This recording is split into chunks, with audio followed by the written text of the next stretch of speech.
السلام عليكم. نخش بقى في الموضوع على طول عشان مفيش وقت، لأن الموضوع اللي احنا هنتكلم فيه موضوع بقى بشكل وحش أوي، بشكل مقرف أوي. آه بعد مباراة السوبر وخسارة النادي الأهلي من اتحاد العاصمة الجزائري السوبر الإفريقي، طلع علينا شوية ناس كده، يعني يقال عنهم إنهم أبناء النادي الأهلي، بيطلعوا يتكلموا ويقولوا أخبار كاذبة وبتاع. واخد بال حضرتك معايا إزاي؟ لما واحد زي الأستاذ محمد فاروق ال- كان في يوم من الأيام بيلعب في النادي الأهلي، لما يطلع يقول إن الكابتن محمد الشناوي عمل مشكلة مع إمام عاشور. أنت إيه مشكلتك مع محمد الشناوي؟ دايما على طول بتطلع أخبار كاذبة عن محمد الشناوي.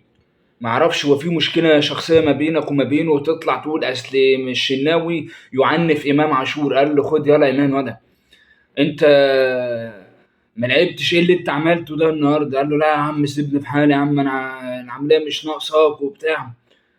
هو انت كنت معاهم في اوضه اللبس؟ وانت موجود وحضرت الكلام دوت؟ عيب، عيب قوي لما تيجي تطلع من واحد يحتسب ان هو من ابناء النادي الاهلي. انا اصلا ما افتكرلكش تاريخ في النادي الاهلي، يعني انا ما افتكرلكش تاريخ في النادي الاهلي او جون جبته ولا حاجه بتاع، انا مش فاكر لك اي حاجه خالص. اسم بس ان انت شهرتك دي اساسا هي من النادي الاهلي، مش من حاجه تانية. شهرتك دي من النادي الاهلي، تطلع تتكلم عن النادي الاهلي بالطريقه دي.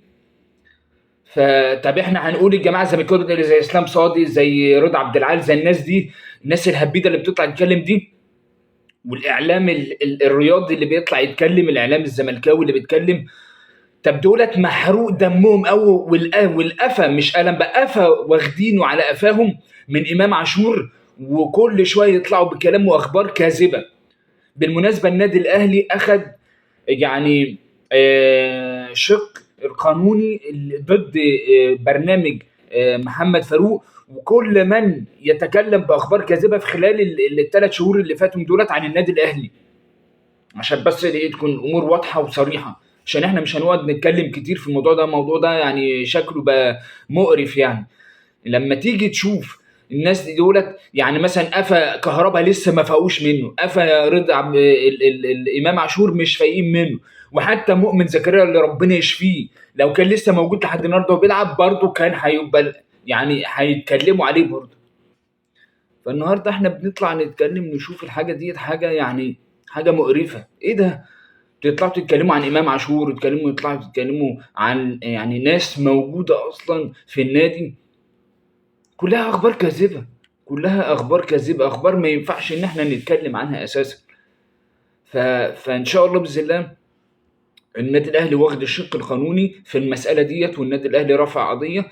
ويعني بقول لك يا كابتن محمد فاروق، احترم سنك، احترم ذاتك، احترم ان انت كنت بتلعب في النادي الاهلي. انت بتقول اخبار كاذبه، انت واسلام صادق ورضا عبد العال وكل الناس الهبيده اللي هم بيطلعوا يتكلموا دي، بتقولوا كلام كذب، كلام كله كذب عن النادي الاهلي. وانت كنت حضرتك موجود عشان خاطر انت تطلع تتكلم؟ حضرتك ما كنتش موجود عشان تطلع تتكلم عن النادي الاهلي بالطريقه ديت. ده بس ردي بس على كلام محمد فاروق.